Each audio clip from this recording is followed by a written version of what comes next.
Hi, this is Donna Irvin, and this is our third video for Nursing 11 Law and Ethics for Merritt College. So by now, with your reading at home, you should have addressed this section where you've gone over the California Nurse Practice Acts, starting with 2725 and ending with 2838.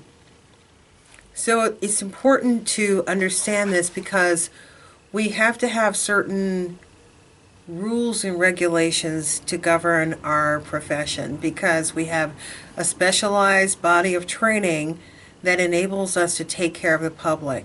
So these acts are not only to protect the public but also to give some structure and guidance to us as we perform our duties as professional nurses. So understanding that.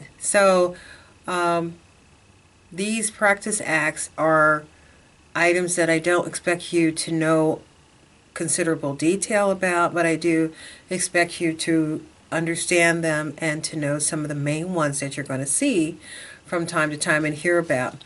So we'll just go through a few of them. So you have, like, for example, 2725, legislation that recognizes that there is some overlapping in care between physicians and between the nurses.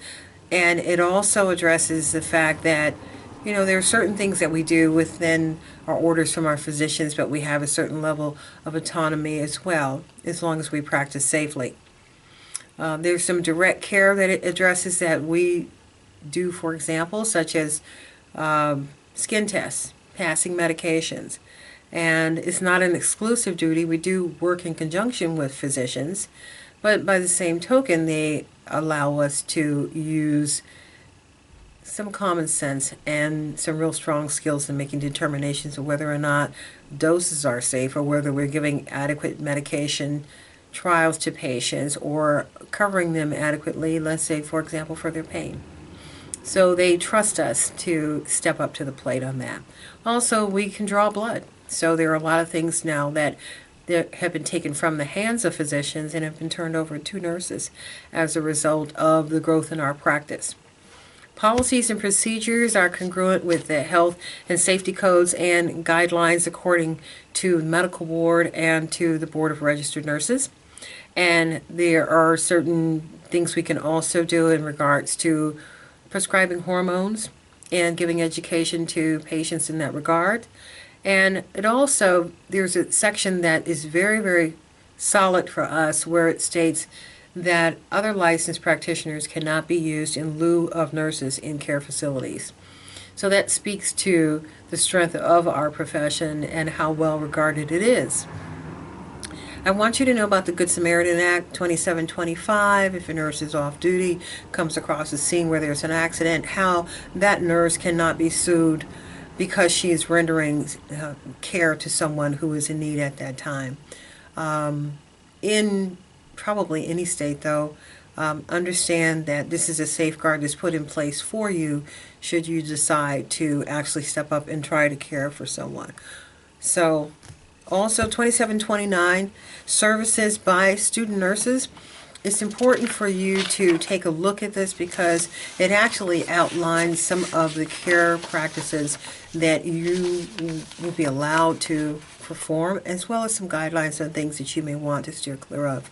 And it will actually help you so that it can steer you clear of probably being in a situation where you'll be called upon maybe to testify or to give some information in regards to a very difficult or precarious case. So this is actually in place to help you so you don't overstep your boundaries as you're learning and as a novice what to do in your field of study.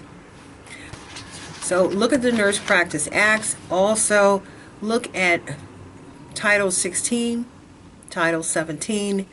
Look at your scope of practice, and ANA, I want you to look a bit at your government agencies. So you have several agencies that render services to the public, and I want you to understand how this factors in. Within those agencies, you're going to hear about Social Security, which is your Old Age Survivors Act, funded through your payroll deduction, and also Medicare, Medicaid for low income, and then Medicare is your insurance portion. This factors in for you because, of course, we're not at that age yet, but understanding how this impacts someone's care is really important, and how you interact with a patient who may be pushing to discharge when they're not healed and they're not ready to go because they're concerned about shared costs. You can direct that person to social services or to the billing department if you have a little bit of an understanding as to what that person might be facing when they think about whether or not I should stay in the hospital or I should go, because I can't pay for this.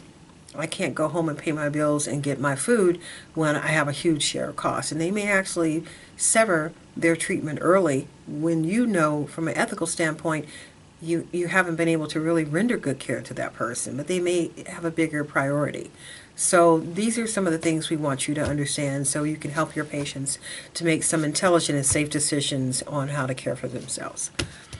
Okay, so that's something that you should have read already, and I'll be moving on to another video to talk about the other items that are on page 6 at the bottom, starting with abandonment of patients.